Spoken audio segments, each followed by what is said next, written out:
This is Something to Gnaw On, a short podcast for the Christian with a short attention span or just short on time.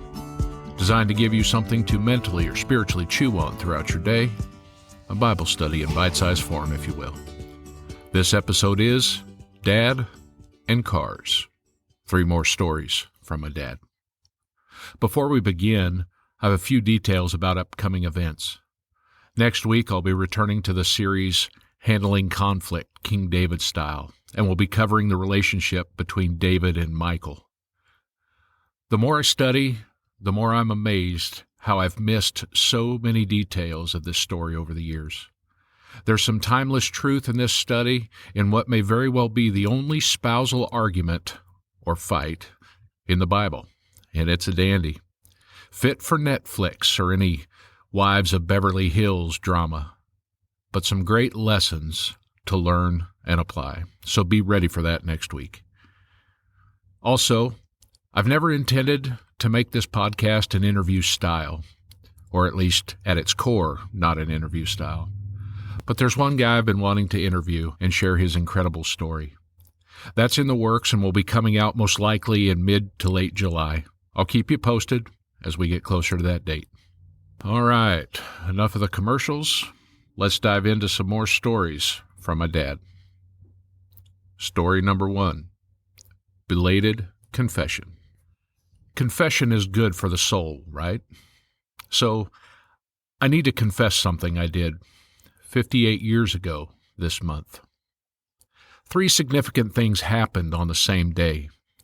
First, I got my driver's license.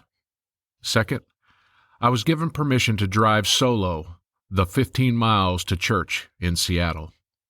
And third, Interstate 5 had been completed near our house in Seattle, but there was a stipulation from my folks: don't get on the freeway.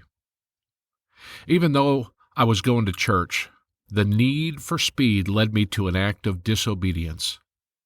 I got on the freeway. No problem, I figured, because I knew there'd be an exit where I needed it. Wrong. The exit was not finished yet. I was forced to travel further into downtown Seattle and then double back on city arterials.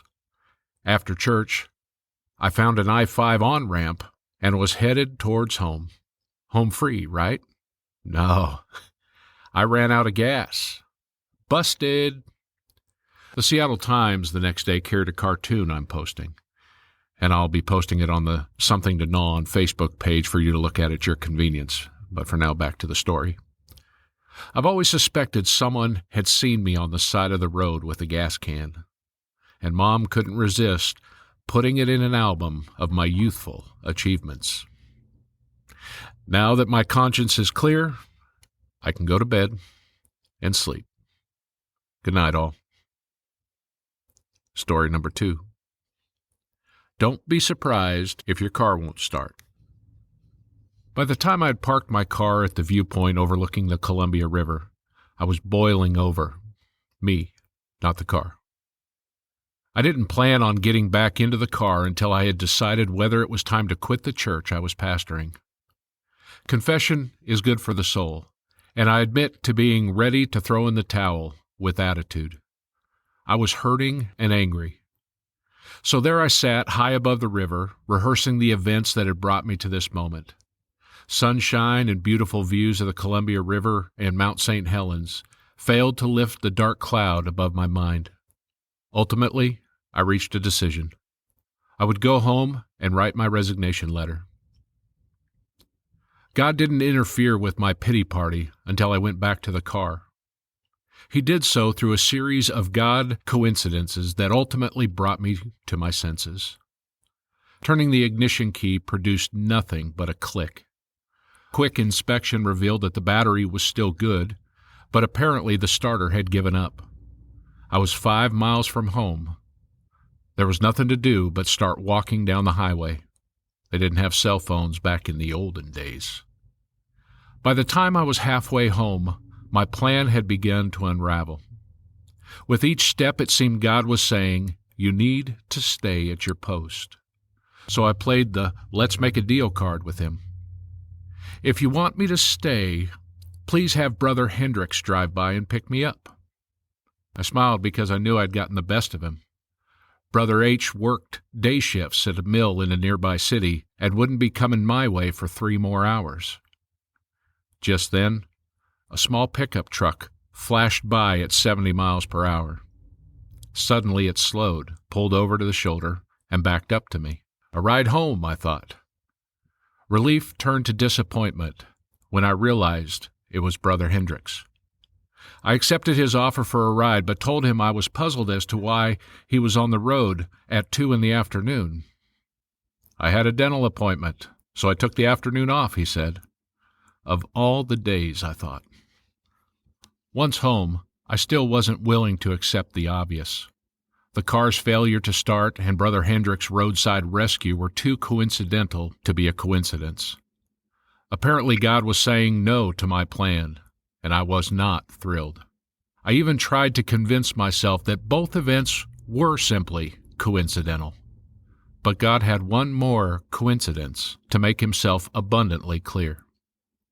My eyes were drawn to a book I'd purchased recently, but had not yet read.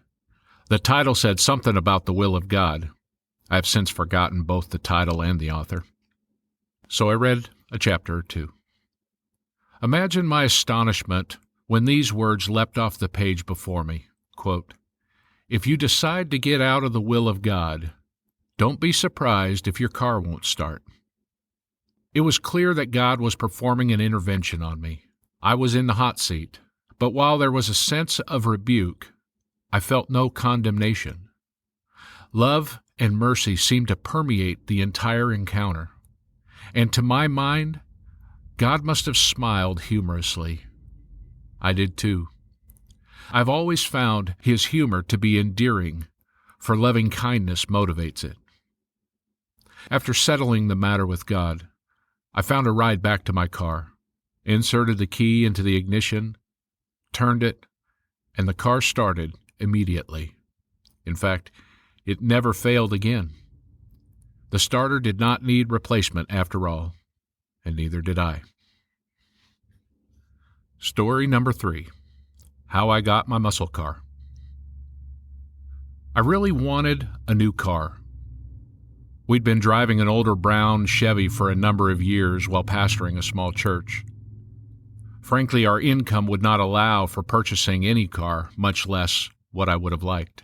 And there was that promise I had made God that I would drive that Chevy as long as he kept it running. God had taken me up on the deal, keeping it running faithfully year after year. Behind my promise was an incident that took place when I was a junior in high school. I lived in the suburbs far from church and friends, so I had to depend on the family car to come available before I could visit or go on a date. Since I had insufficient funds and a financially inadequate job, I began to earnestly pray. The car didn't materialize. The problem, someone told me, was that I hadn't been specific enough. Therefore, God couldn't help me. So I began praying for a blue Oldsmobile 442 with a 4-speed manual transmission, bucket seats. In short, a muscle car. Well, the Oldsmobile didn't come, and finally I resorted to promising God I would pick up kids for Sunday school if he'd just give me the car. The car was still not forthcoming. Older and wiser, and pastoring our first church for pennies a month, we were in need of a vehicle, so I prayed, "Lord, if you'll just provide a dependable vehicle that won't nickel and dime us to death, I'll drive it till it dies." And God honored that prayer. Several years and 100,000 miles later, the Lord surprised us with not one, but 2 recent model cars. Within a week of each other, 2 parties were impressed by the Lord to give us a car. The first came from a group of churches who surprised us with a very nice Plymouth Fury 3. And I have to break in here with a touch of commentary. I remember that land yacht quite well. That thing was huge. On vacations, one of us would sleep on the floor, one would sleep on the seat, and one would sleep in the back window. Yes, this was the early 80s. No seatbelt laws at that point in time. Okay, back to the story. The other car was given by a couple who just began coming to church. They gave us the keys to their AMC Javelin. Definitely not a family car. It had the largest V8 that could be put under its hood, 4-speed manual transmission, and most of the items I'd asked for as a high school student. I quickly learned something God knew about me when I first asked for a muscle car. I struggled with the temptation of speed. Side note here, this story may or may not be related to an incident where one of my parents took the other out in the Javelin one night and roast 4 tires in all 4 gears on a desolate highway. Okay, back to Dad's conclusion. God had taught me a great lesson in prayer. He always answers prayer, but not always right now. And He doesn't always grant our wishes. He's too wise and knows us too well to let us hurt ourselves. When we're responsible enough to handle it properly, He's eager to provide our needs.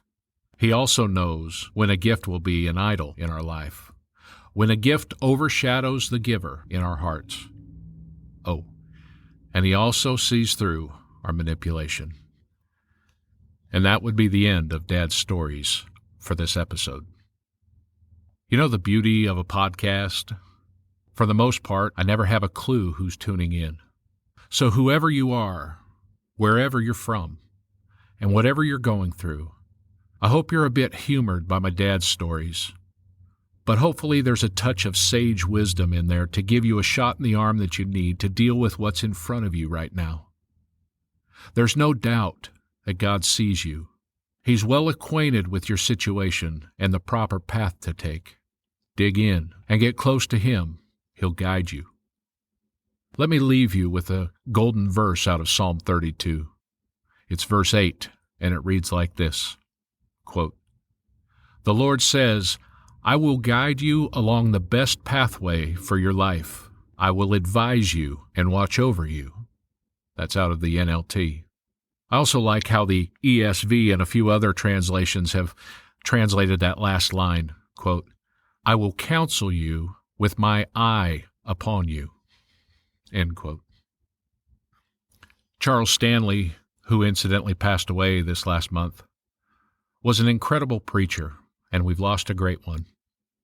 He once spent about 40 minutes preaching on this very verse, and I'll try to find it and post a link in the show notes. But I was humored by an illustration he gave as he spoke of trusting God's direction on the path. He said his grandfather's commentary on the matter put it something like this, quote, "If God tells you to put your head through a brick wall, then you get to running and trust that He'll make a hole before you get there. And the point? In God's process, obedience precedes understanding or negotiating, or a host of other conditions that we place on God in our attempt to control the situations of life. So whether you're running up Interstate 5 when you've been told not to, or if you're trying to negotiate with God to get your way, or maybe you're trying to manipulate God with your prayers and you're frustrated because God's not like others in your life that you've been able to control in the past. Listen, take it from my dad, take it from millions of saints that have gone before us, and take it from the Lord Himself. The safest thing you can do is simply obey a God that is ever-present, all-knowing, and strong enough to accomplish in your life what He desires. He has His eye upon you. He wants the best for you. Dig in, listen up, and do what He's asking you to do. I'm Nate Vineo, and I hope this has given you something to gnaw on. Until next week, God bless.